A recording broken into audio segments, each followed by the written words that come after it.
하겠습니다. 주의 손이 함께하는 몇 사람이라는 제목으로 같이 말씀을 나누겠습니다. 오늘 19절 말씀은 그때에라고 시작을 합니다. 그때에라는 말로 시작을 하기 때문에 그때가 도대체 언제인지를 알아야 오늘 본문의 말씀을 이해할 수가 있습니다.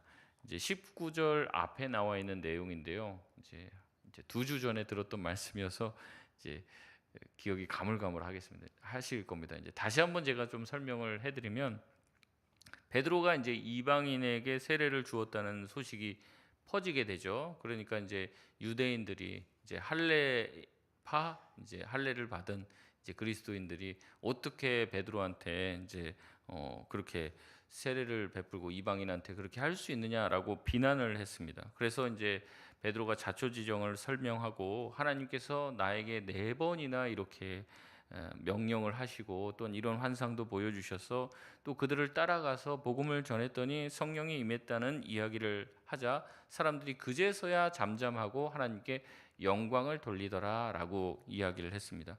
그래서 결국에 이제 이 이야기의 결론은 이렇습니다. 베드로의 이야기를 이제 풍문으로만 듣던 사람들이 오해를 해서 베드로를 막 비난했는데, 베드로가 자초지종을 설명해 주니까 이제 비로소 이해하게 되어서 하나님께서도 이방인들에게 성령을 베풀어 주시고 이방인에게도 전도의 문을 열어 주셨음을 인정하게 된 것이죠. 그러니까 지금 공식적으로 이방인에게 복음 전하는 문이 열렸다는 것이 이제 어떻게 보면 허락이 딱 된 거예요. 이제 앞으로도 계속 이야기가 되겠지만은, 이제 모든 사실 그 공동체의 중요한 일들에 대해서 이 문제를 어떻게 해야 되는지, 이 문제에 대해서 어떻게 대응을 해야 되는지, 이제 그 전까지는 예수님이 계셨잖아요. 그러니까 예수님한테 물어보면 돼요. 근데 문제는 뭡니까? 지금 예수님은 계시지가 않잖아요. 이제 승천하셨잖아요. 그러니까 누구한테 물어봐야 됩니까? 이제 제자들한테 물어보는데, 제자들도 이제 12명이잖아요. 그러니까 다 다르니까 제자들의 모임, 이제 그래서 그때부터 이제 교회 모임, 이게 중요해지게 되는 겁니다. 교회 모임과 교회 회의가 중요한 거예요. 그래서 교회 회의에서 뭐 결정했다고 하면 그 대수롭지 않게 생각하는데, 그게 아니라 예수님의 권위를 가지고 지금 얘기를 하는 것입니다. 그래서 제자들에게 묻고 제자들의 허락을 받아서 이것이 예수님이 만약에 계시다면 우리에게 말씀하실 명령이다 이렇게 생각하고 이 교회 회의가 중요하게 된 것이죠. 예수님의 가르침을 가장 지근거리에서 직접 듣고 배운 제자들에게 묻고 허락을 받게 됩니다. 그래서 스데반의 죽음 이후에 예루살렘에 강력한 핍박이 일어나서 사람들이 다 어떻게 됐다고 합니까? 다 흩어졌다고 얘기를 해요. 근데 제자들만큼은 흩어지지 않고 예루살렘에서 그 핍박을 고스란히 받습니다. 근데 받는 이유가 뭡니까? 이 공동체에서 일어나는 문제들에 대해서 판단을 내려야 하기 때문에 그런 것이죠. 앞으로도 계속 무슨 문제가 발생을 합니다. 문제가 발생할 때마다 사람들은 예루살렘에 모여서 제자들과 사도들과 함께 이 문제에 대해서 심도 깊게 논의를 하고 하나님이 원하시는 것이 무엇인지 결정을 내리게 된다는 거죠. 그래서 이제 이와 같은 모임이 이제 어떤 처음 초기 모델처럼 오늘 이제 등장하게 된 것입니다. 그래서 이제 이방인에게 세례를 주는 게 맞냐 이런 문제가 생겼죠. 근데 이제 베드로의 얘기를 통해서 어떻게 했어요? 사람들이 선교를 하고 이방인에게 복음 전하는 것이 이제 하나님의 뜻에 맞다, 하나님께서 기뻐하시는 것이다, 이제 이렇게 결정이 된 거예요. 그리고 19절로 넘어갑니다. 그때 그런 결정이 있고 난 후에 이제 얘기하는 거죠. 이방인에게 공식적으로 복음을 전하는 것이 하나님의 뜻이라는 것이 공인된 그때에 이렇게 우리가 읽을 수 있습니다. 이걸 염두하고 오늘 말씀을 봐야지 이해가 되는 거예요. 19절에 이 스데반의 일로 일어난 환란으로 사람들이 흩어졌는데 베니게와 구브로와 안디옥까지 이르러 복음을 전했다고 합니다. 그런데 그들이 누구에게 복음을 전했다고 오늘 19절에 보면 이야기합니까? 유대인에게만 복음을 전했다는 거예요. 유대인에게만. 그때와 이 부분을 연결지어서 봐야 되는 거예요. 앞에서 그때는 뭐예요? 이방인에게 복음을 전하라는 결정이 내려졌어요. 근데 그 결정이 내려진 그때 사람들이 뭐만 했다는 거예요? 유대인에게만 복음을 전했다는 거예요. 여러분, 유대인이 아니라 이방인에게도 복음을 전해야 하고 그들에게 전하는 것이 그들에게도 복음을 전하는 것이 하나님의 뜻이라는 것이 공인이 되었는데도 사람들은 여전히 어떻게 해요? 유대인에게만 복음을 전해요. 여러분 왜 그랬을까요? 왜 그랬을까요? 사실 이방인에게 복음 전하는 것은요, 단순히 예루살렘 교회의 지침이 아니에요. 사실상 하나님께서 원하시는 뜻이고 예수님께서도 승천하시면서 사마리아와 뭐예요? 땅 끝까지 이르러 내 증인이 될 것이다 말씀하셨기 때문에 어떻게 해야 됩니까? 이방인에게도 복음을 전하는 것. 그리고 자기들이 봤잖아요. 하나님께서도 이방인에게 성령 내려주시는 것을 보았고 이것이 하나님의 뜻이라는 것이 공인이 되었습니다. 그러면 그렇게 행해야 하는 것이죠.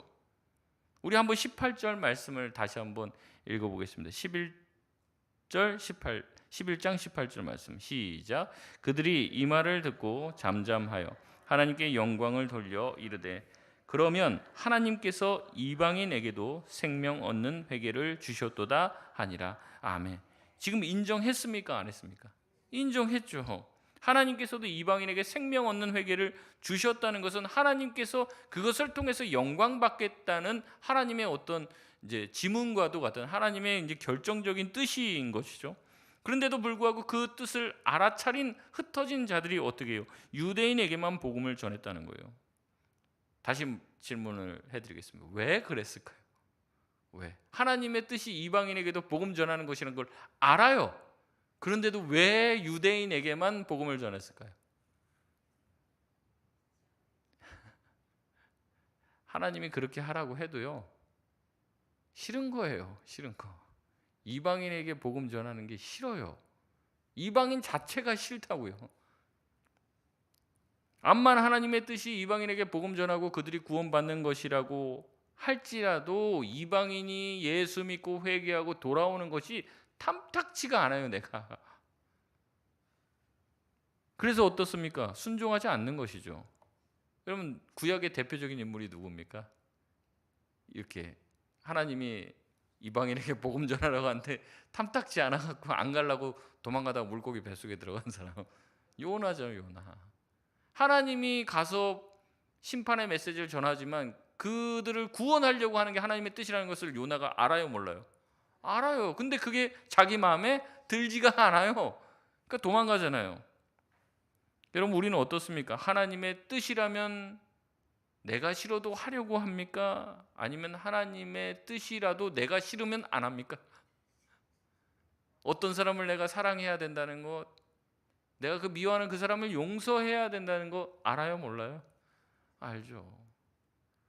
제가 이제 일본 선교 가는데 제가 이렇게 참 희한해요. 이렇게 선교를 준비하고 하면은 저는 이제 좀 많이 알아보고 또 일본에 가서 설교를 해야 됩니다, 지금. 그럼 일본 성도들한테 무슨 설교를 할까? 그러면서 또 일본의 역사, 기독교 역사나 이런 것들 쭉 찾아보면 재미난 이야기들이 많고 정말 야사와도 같은 그런 것들이 많고 또 저도 몰랐는데 이제 6월, 7월에 이제 개봉을 한 영화 중에 무명이라고 하는 그 영화가 있더라고요. 이제 CGN TV랑 거기서 이제 한 영화인데 일본인 개신교 선교사들이 우리나라에 들어와서 굉장히 이제 구한 말에 우리나라에 어렵고 또 이제 독립운동하면서 감옥에 갇힌 사람들을 구명운동을 했던 이제 일본인 선교사 2명에 관한 이제 다큐멘터리 영화예요. 근데 참 그분들의 자료를 찾기가 되게 어렵다는 거예요. 근데 왜 그러냐? 그분들의 뭐 자선도 있고 자료가 있을 거 아니에요. 근데 그분들이 뭐냐면 우리의 이름은 기억되지 않길 바란다 하면서 자기의 모든 자료를 자기 스스로가 없앴다는 거예요. 그러니까 자료 찾기가 너무 힘들다는 거예요. 자녀들도 만나기가 어렵고 왜냐하면 자기의 모든 그 행적들은 다 사라지고 오직 예수 그리스도의 영광을 위해서만 살았다는 거예요. 그런 이제 일본인들이 있어요.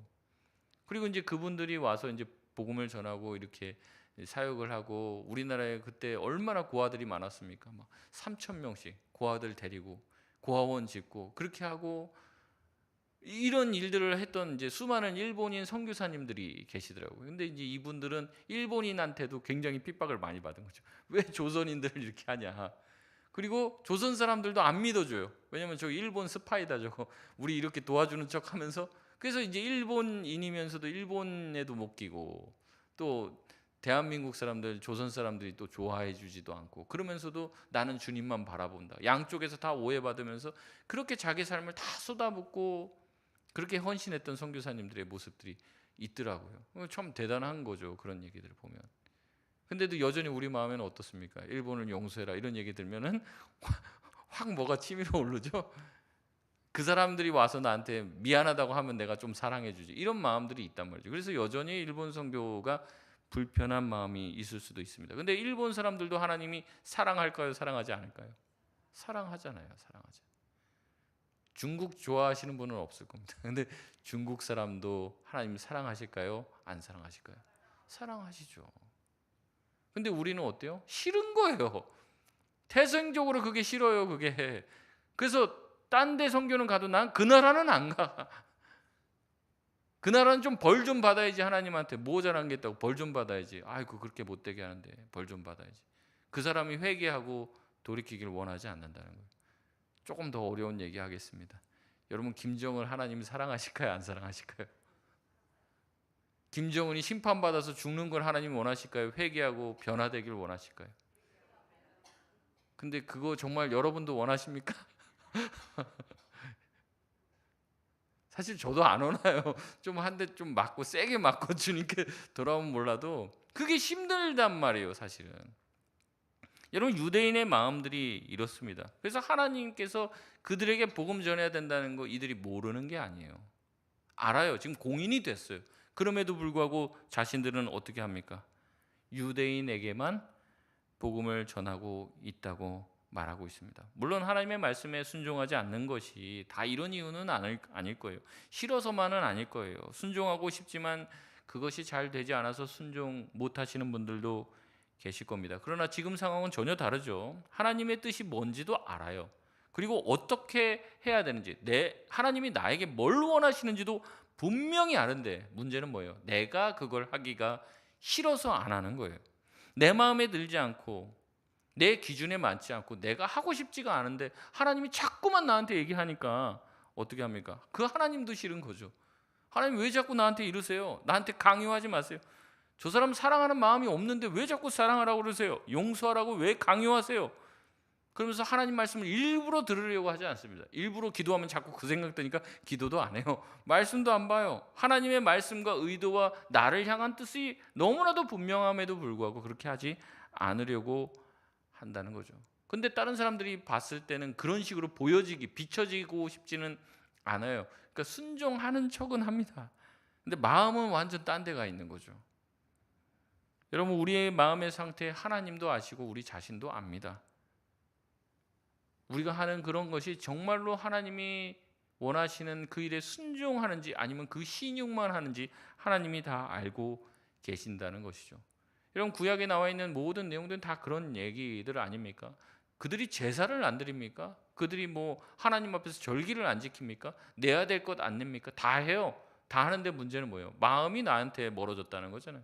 마음 없는 제사를 드리고 마음 없는 종교 행위를 하고 있는 게 문제라고 여러 번 지적을 하시는 거죠. 결국에 마음이 문제라고 얘기합니다.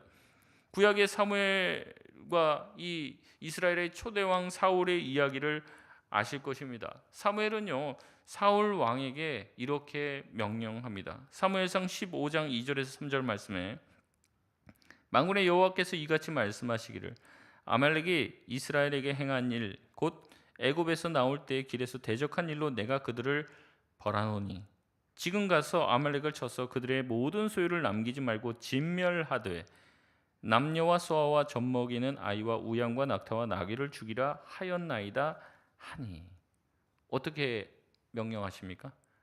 남기지 말고 전부 다 남녀노소 다 진멸하라라고 얘기합니다. 그 얘기를 듣고 사울은 어떻게 합니까? 사무엘상 15장 9절 말씀 같이 읽겠습니다. 시작. 사울과 백성이 아각과 그의 왕소에 가장 좋은 것 또는 기름진 것과 어린 양과 모든 좋은 것을 남기고 진멸하기를 즐겨 아니하고 가치 없고 하찮은 것은 진멸하니라. 아멘.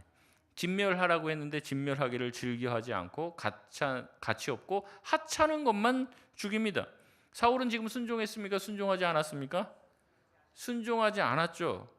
여러분 근데 그것을 백성들이 알까요? 모를까요? 알 것도 같고 모를 것도 같아요. 왜냐하면 죽이긴 죽여요.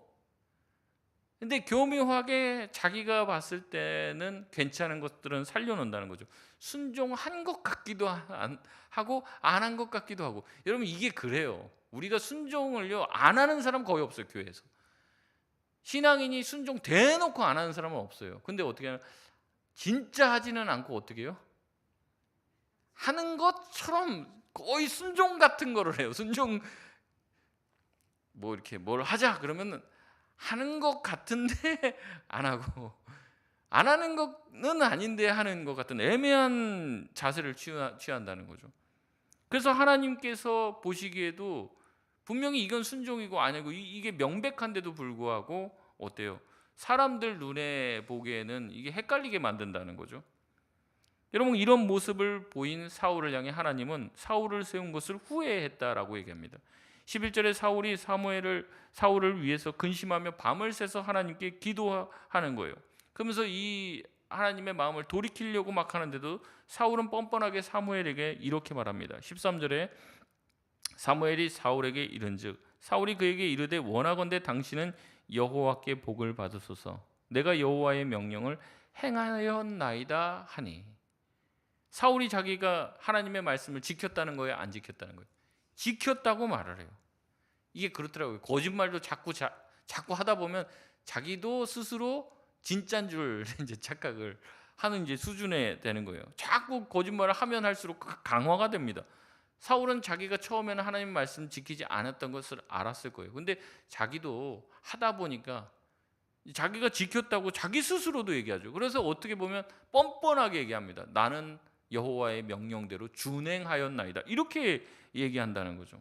그러자 사무엘은 이렇게 얘기합니다. 18절 19절에 또 여호와께서 왕을 길로 보내시며 이르시기를 가서 죄인 아말렉 사람을 진멸하되 다 없어지기까지 치라 하셨거늘 어찌하여 왕이 여호와의 목소리를 청종하지 아니하고 탈취하기에만 급하여 여호와께서 악하게 여기시는 일을 행하였나이까.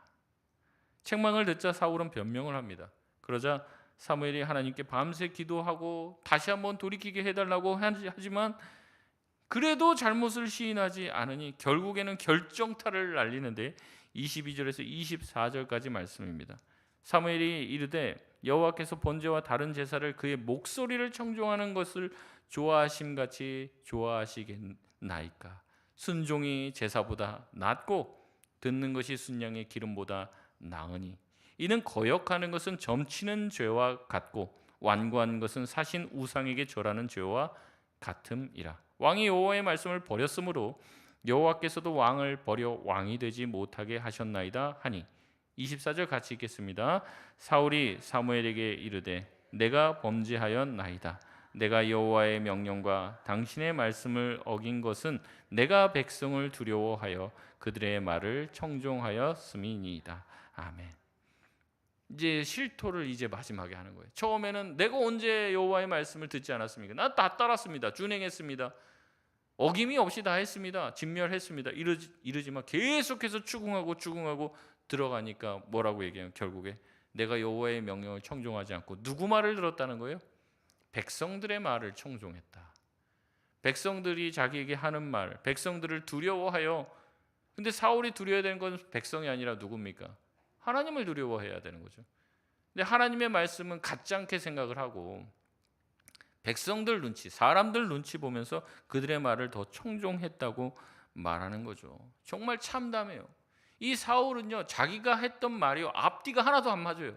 앞에는 지켰다고 했다가 사실 지킨 게 아니라고 했다가 나중에 회개하고 돌이키라고 하고 얘기하니까 그제서야 자기의 본심을 실토합니다.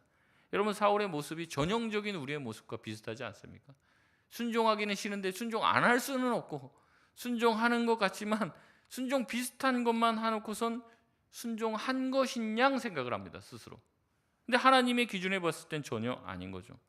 여러분, 하나님의 말씀이, 하나님의 명령이 다 저와 여러분의 마음에 듭니까? 들지 않죠. 때로는 받아들이기 힘듭니다. 그래서 불만이 생기기도 하죠. 하기 싫은 것을 하라니 순종하는 것은 여간 쉬운 일이 아닙니다. 이것이 바로 우리 대다수의 문제인 것이죠. 예수님을 믿는 일부가 말씀에 순종하지 않는 것이 아닙니다. 솔직히 우리끼리 얘기하자면 성도들 중에 정말로 하나님의 무슨 말씀이라면 순종하는 사람이 맞는 것 같습니까? 아니면 순종하지 않고 교묘히 빠져가는 사람이 더 많은 것 같습니까?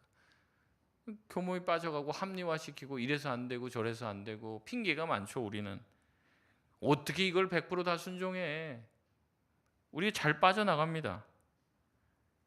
가끔 매스컴에 기독교인들이 뭔가 사고치는 이야기들이 나오면은 이제 우리는 일부 목사님이 그렇다, 이제 일부 성도들이 그렇다라고 얘기하지만 이제 너무 많이 나오니까는 일부라는 말도 할 수 없을 정도의 상황이 되었습니다. 그래서 정말로 기독교 또 하나님의 이름이 정말 땅에 떨어진 시대에 살고 있죠. 왜 그렇습니까? 그게 하나님의 문제입니까? 예수님의 문제입니까? 성경 말씀의 문제입니까? 그게 아니죠. 예수님을 믿는 사람들이라고 하는, 신자라고 하는 사람들의 문제인 것이죠. 제가 군대에 있었을 때 그 옛날에 여러분 기억나시는지 모르겠지만 그 옷 로비 사건, 옛날에 막 그거 가지고 청문회를 하는데 군대에서 봤단 말이에요. 군대에서 군인들 다 앉아갖고 50명이 앉아갖고 TV를 보는데 그거 나오는데 그 4명의 여자분들이 나오는데 말이 다 틀려요. 근데 다 교회에서 만난 분들이에요. 그 교회에서 이제 고위급 이제 여자 권사님들끼리 만나갖고 옷 주고받으면서 뭐 얘기한 그 얘기들인데 다 서로 말이 안 맞아요. 그러니까 거짓말을 하잖아요. 거짓말. 근데 국민들 앞에 나와서 서로 거짓말하고 막 서로 욕하고. 근데 다 교회에서 만났다는 거예요. 교회에서. 다 교인들이고 권사님이고. 그거 얼마나 창피한지. 제가 신학생이었잖아요. 전도사. 그러니까 이제 거기 있는 사람들이 얼마나 교회를 욕하고 하나님을 욕하고 하는데 정말 얼굴이 너무 창피했었습니다. 이제 이렇게 돼버리는 거죠. 정말 교회에 희망이 있다고 말할 수 있을까요? 정말 대다수가 많은 사람들이 말씀대로 살지 않는 것 같은 상황입니다. 정말 교회가 다시 살아날 수 있을까요? 정말 교회가 이 땅의 희망이요 소망이라고 말할 수 있을까요? 정말 그러기가 쉽지 않은 시대에 살고 있죠. 그런데 오늘 본문을 보면요, 그런 상황일지라도 희망이 있다는 것을 우리에게 말하고 있습니다. 우리 20절 말씀 우리 같이 한번 보겠습니다. 우리 20절 말씀입니다. 시작. 그 중에 구브로와 구란의 몇 사람이 안디옥에 이르러 헬라인에게도 말하여 주 예수를 전파하니. 아멘. 대다수가 누구에게만 전해요? 유대인에게만 복음을 전하고 있을 때 구브로와 구레네 출신 몇 사람이, 여기다 동그라미 쳐놓으십시오.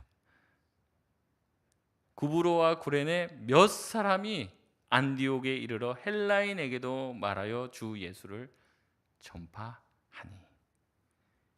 여러분, 이 사람들이 누굴까요? 모릅니다.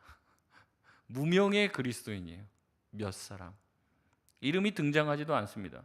누군지는 모르겠으나 대다수가 이방인 선교에 대한 하나님의 뜻을 인정하지 않고 자기가 하고 싶은 대로 여전히 유대인에게만 복음을 전할 때 몇 사람, 이 몇 사람은 하나님의 말씀에 순종하여 주님의 뜻을 이루기 위해서 이방인에게도 복음을 전합니다. 여러분, 교회는요 바로 이 몇 사람을 통해서 희망이 생기는 줄 믿습니다. 우리 대다수가 다 순종하고 하나님 말씀대로 하고 믿음의 용사처럼 살면 좋죠. 저도 그렇게 했으면 좋겠습니다. 우리 교회는 뭐 주일날 나오는 모든 성도가 다 새벽기도 나오고 다 전도하자고 가면 다 가고 선교하러 가자고 하면 다 가고 제일 좋죠. 그러면 근데 다 그렇지 못하죠. 다 순종하면 좋아요. 근데 현실은 그렇지 않아요. 대다수는 어떻습니까? 하고 싶은 대로만 하고, 대다수는 주일날 한 번 나와서 예배드리는 것도 겨우겨우 하고 있는 게 우리의 실상인 거죠. 주님의 말씀이면 다 합시다. 그러면 다 해야 되는데 그게 아니라 저는 이래서 안 되고 저래서 안 되고 핑계가 많죠. 여러분, 그런 사람들을 통해서 하나님은 역사하지 않습니다. 하나님은 누굴 통해서 역사하십니까? 이 몇 사람. 다수가 아니에요. 몇 사람. 이름도 없는 무명인이지만 하나님의 마음을 알고 뜻을 알고, 그래서 내가 가지고 있는 문화와 관습의 장벽을 뛰어넘어 내가 싫어하는 이방인에게도 나아가 주의 복음을 전하는 사람, 하나님의 뜻에 순종하는 바로 이 몇 사람에게 소망이 있는 줄 믿습니다. 하나님은 다수를 사용하십니까? 아닙니다. 바로 이 몇 사람을 사용하세요. 항상 소수라고 말했습니다. 여러분, 예수님의 제자가 몇 명입니까? 12명이잖아요. 엄청 소수예요. 예수님을 따랐을 때는 정말 많은 무리들도 따랐잖아요. 예수님이 밥 먹여준 사람들만 몇 명입니다. 5병이요 7병이요로 예수님한테 밥 얻어먹은 사람들도 얼마나 많아요. 근데 그런 사람들이 끝까지 예수님 쫓아다닙니까? 아니에요. 결국에 예수님을 위해서 목숨 걸고 예수님이 마지막 남긴 사람들은 12제자예요. 바울의 얘기를 들어보면 예수님이 승천하실 때 예수님의 모습을, 승천하시는 예수님을 본 사람들이 500여 형제라고 그랬어요. 500여 형제. 예수님이 마지막 승천하시면서 500여 형제에게 동시에 나타나서 말씀하시고 승천하셨다고 얘기했어요. 그러면서 예수님 뭐라고 했습니까? 내가 보낼 성령이 임할 때까지 너희들 어떻게 하라니까? 기다리라고 얘기하잖아요. 그러니까 그들이 어떻게 합니까? 마가다락방에 모여서 기도를 했어요. 근데 그 사람들 몇 명이에요? 120명이에요. 나머지 어디 갔습니까? 아니 봤다며요. 500여 형제가 다 동시에 예수님 승천하는 거 봤다며요. 근데 다 간단 말이죠. 그걸 봐도. 결국에 남아서 끝까지 기다리는 사람 120명이었다는 거죠. 여러분 기드온 300용사 아시죠? 처음 모였던 사람들은 32,000명이었습니다. 32,000명. 대군이죠. 그 대군을 가지고 싸워서 이기는 게 유리할까요? 300명 데리고 가서 싸우는 게 유리할까요?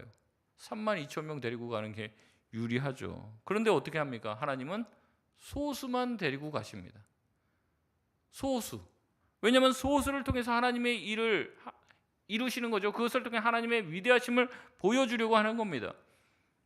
교회 다니는 대다수가 다 자기가 신자다, 집사다라고 얘기하지만 집사 같지 않은 집사, 신자답지 않은 신자가 얼마나 많이 있어요. 세상의 비난을 받고 있는 이 시대에 교회 다닌다고 해서 정말 신자 천국에 갈 수 있는 사람이 아닌 사람들도 많이 있습니다. 그런 거 보면은 교회에 소망이 없는 것 같죠. 근데 하나님은 어떤 사람을 향해서 소망을 두십니까? 그런 다수들을 상대를 안 한다니까요. 하나님은 다수에 이렇게 모여있는 사람들을 상대하는 게 아니에요. 소수의 사람.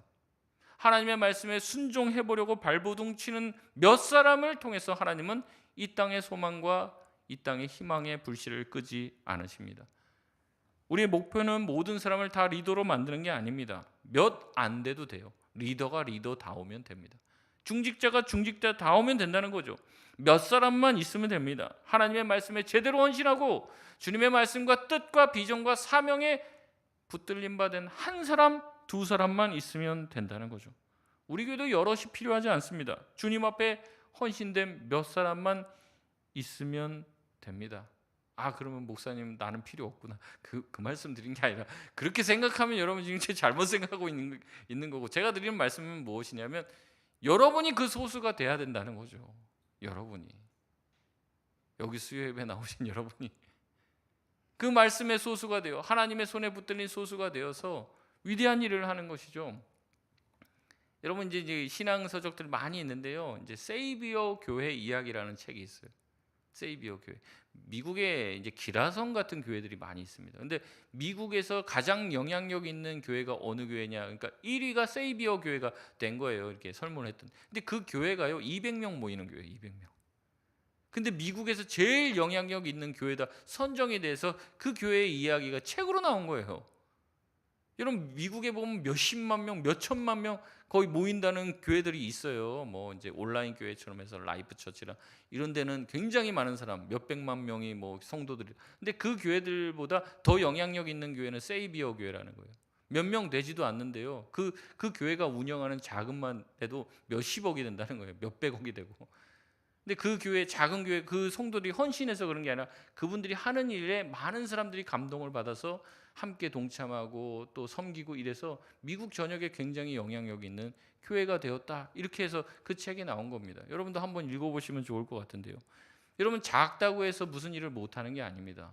몇 명 안 된다고 못하는 것이 아니라 정말로 하나님의 손에 붙들린 바 된 소수를 통해서 하나님께서 일하고 계신다는 것을 여러분 기억하시며 내가 그런 하나님의 손에 붙들린 소수가 되기를 꿈꿀 수 있는 저와 여러분 되시길 바랍니다.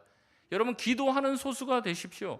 다 기도하는데 내가 왜 해야 돼? 그게 아니라 다 기도 안 하니까 누가 해야 돼요? 내가 해야 되는 거죠. 야 나만 전도하네. 그게 아니라 다 안 하니까 내가 전도하는 거예요. 다 안 하니까 내가 말씀을 붙잡는 거죠. 하나님은 무리가 아닌 제자를 사용하십니다. 소돔과 고모라가 동성애로 망한 게 아닙니다. 의인 10명이 없어서.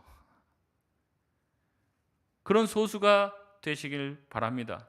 대충 교회에 오면서 그냥 종교 생활만 하지 마시고 하나님께 안 드릴 수는 없으니까 적당히 드리는 모습만 가지지 마시고 진정으로 저와 여러분의 남은 삶을 주님께 드릴 수 있길 바랍니다. 정말 이 세상 어차피 한 번 사는 인생이잖아요. 그냥 자식 낳고 좋은 집 살고 뭐 이렇게 맛있는 거 먹고 그러다가 주님 앞에 가면 뭐 할 겁니까? 주님께 뭘 드리겠습니까? 무슨 열매를 드리겠습니까? 저 여기서 잘 살다가 주일 성수하다 왔습니다. 그러면 아이고 잘했다 그러실 것 같습니까? 아니에요. 여러분의 삶을 통해서 정말로 하나님은 열매를 받으시길 바랍니다. 특별히 영혼을 받으시길 원해요. 영혼을. 한 영혼이라도. 여러분의 인생을 통해서 몇 명이나 주님께 올려드렸습니까? 우리 인생 이렇게 살다가 그냥 건강관리하다가 그냥 끝내지 마시고 저와 여러분의 삶을 통해서 누군가 한 명이라도 주님께 돌아오기를 꿈꾸며 헌신된 삶을 사시길 바랍니다. 저와 여러분이 그렇게 살린 한 사람을 통해서 하나님은 위대한 일을 하실 것입니다. 하나님의 뜻을 분명히 알면서도 내 뜻을 꺾지 않은 사람을 통해서는 아무 일도 일어나지 않아요. 하지만 하나님이 원하시니까 내가 하기 싫은 일, 내가 할 수 없는 일도 하나님의 뜻이면 될 줄 믿습니다라고 믿음으로 나아가는 사람, 그 선택된 소수를 통해 하나님은 일하신다는 것이죠. 우리 21절 같이 한번 읽겠습니다. 시작. 주의 손이 그들과 함께 하심에 수많은 사람들이 믿고 주께 돌아오더라. 아멘. 주의 손이 누구와 함께 하세요? 그들이 누구예요? 그들이 누구예요? 몇 사람이죠. 몇 사람. 유대인에게만 막 전하고 이 사람들과 함께 한 게 아니에요. 그 몇 사람과 함께 하는 거예요. 그 몇 사람과 왜 하나님의 손이, 주의 손이 왜 그들과 함께 합니까? 자기의 뜻과 의지를 꺾은 거예요. 뭐 이 사람들이라고 좋아서 뭐 헬라인에게 복음을 전했겠습니까? 아닐 거예요. 똑같았을 거예요. 그럼에도 불구하고 어떻습니까? 그들에게 복음 전하는 것이 하나님의 뜻이라는 것을 알고 순종한 것이죠. 여러분 정말 충격적인 이야기 아닙니까? 하나님의 손이, 주의 손이 다수와 함께 하지 않는다는 거예요. 하나님의 뜻에 헌신된 몇 사람에게 함께 하신다는 겁니다. 주님의 역사는, 그 역사가 일어난 현장은 오직 하나님의 마음을 마음에 품고 말씀에 제대로 순종하는 몇 사람을 통해서 주어지고 일하게 된다는 거죠. 여러분 열심히 하라는 말이 아닙니다. 여러분 하나님의 마음을 가지고 내가 하기 싫은 일도 기쁨으로, 내가 하고 싶은 일도 좀 안 할 수 있는 거, 내가 하고 싶은 말도 참을 수 있는 거. 왜냐하면 주님이 그걸 원하시니까. 주님의 손이 함께하는 사람들은요 달라요. 일을 맡겨보면 압니다. 그 사람이, 주님의 손이 함께하는 사람이 그 일을 맡으면 살아나요. 변화가 일어나고 새로운 물결이 칩니다. 사람들이 모이고요, 서로들 사랑하며 물질을 내어놓고 서로 섬기고 주의 손이 함께하는 게 눈에 보입니다. 주님께로 돌아오는 일들이 생기죠. 그러지만 어떤 사람들은 맡으면 자꾸 떨궈 먹어요. 자꾸 기운 빠지게 하고 힘 빠지게 하고 사람들 꺾여지게 하고 떨어져 나가게 하고 소위 말하면 이제 말아먹습니다. 그러면 어때요? 본인도 힘들죠. 본인도 자꾸 하나님만 원망하게 돼요. 여러분 근데 하나님이 이제 내가 이거 맡길 테니까 너 이거 하다가 나가 떨어져라 이렇게 맡기시겠어요? 아니에요. 절대. 맡길만 하니까 맡긴 거예요. 하나님께서 왜 주인이 1달란트, 3달란트, 5달란트 맡겼겠습니까? 그 사람들이 그것을 가지고 그만큼 남길 만한 역량이 있다는 것을 어때요? 주인이 알고 그만큼 맡기신 거예요. 그럼 어떻게 합니까? 그만큼 남기기 위해서 애써야 하는 거죠. 하나님이 저와 여러분을 괴롭히고 싶어서 사명을 주신 게 아닙니다. 그것을 통해서 뭐예요? 하나님께서 함께 하시는 것을 경험하는 거죠. 사역을 내가 맡아갖고 그 사역이 막 흥황하고 일어나면요 힘이 안 들어요. 근데 자꾸 힘이 빠지고 어려운 이유는 이제 하나님의 손이 함께 하지 않으니까 힘이 자꾸 빠지는 거예요. 그러니까 내려놓겠다는 얘기가 나오는 거죠. 한번 잘 생각해 보십시오. 하나님의 문제인지 내 문제인지. 힘들면 그 문제를 따져야 돼요. 뭐가 문제인지를 생각해 봐야 한다는 거죠. 성경을 보니까요 제일 순종 잘하신 분이 바로 예수님입니다. 예수님이 하나님의 아들이시잖아요. 근데 하나님 자신이기도 하셨습니다.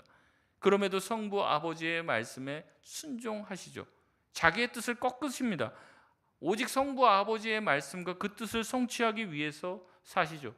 그 성취와 순종의 끝은 바로 십자가의 고난이죠. 십자가에 달리기 전에 겟세마네 동산에서 기도하시면서 아버지, 할 수 있다면 이 잔이 내게서 그냥 지나가기를 원한다고 얘기했습니다. 하지만 내 원대로 마옵시고 아버지의 원대로 하옵소서라고 기도하십니다. 그리고 모든 고난을 다 감당하시죠. 그래서 예수님을 향해서 히브리서 5장 8절에서 9절은 이렇게 얘기합니다. 그가 아들이시면서도 받으신 고난으로 순종함을 배워서 온전하게 되셨은즉 자기에게 순종하는 모든 자들에게 영원한 구원의 근원이 되시고. 우리가 열심히 신앙생활하는 것도 좋습니다. 그러나 더 중요한 것은 무엇이냐? 하나님의 뜻에 순종하는 것이에요. 한 말씀이라도 주님의 말씀에 순종하는 것. 그 습관을 들이셔야 됩니다. 자꾸 피해가고 합리화시키는 게 습관돼서는 안 되고 순종의 자리에 내 자신을 세우는 것. 내 뜻이 아니라 하나님이 바라시는 것이 무엇인지, 하나님의 마음을 이해하려고 하고 주님의 말씀대로 사는 것, 주님이 기뻐하시는 대로 가는 것, 그것이야말로 예수 그리스도를 따르는 그리스도인의 삶인 줄 믿습니다.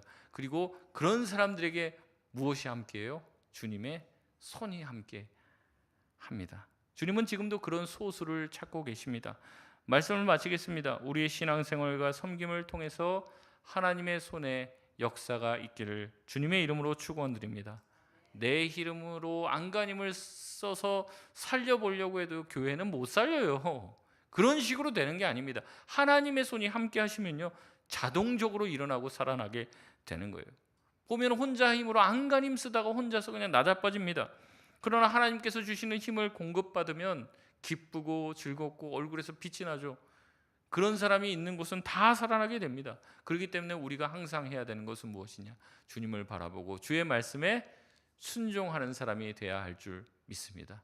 나 막 이방인들 싫다고, 나 이 사람도 싫고 저 사람도 싫고, 내가 좋아하는 난 유대인에게만 전하겠다, 그런 사람들에게는 주님의 손이 함께하지 않습니다. 주님이 기뻐하시는, 주님의 말씀이 향하는, 주님의 마음이 향하는 곳에 저와 여러분의 마음도 함께하여서 많은 영혼들을 주님께로 인도하는 저와 여러분이 다 되시길 주님의 이름으로 축원드립니다.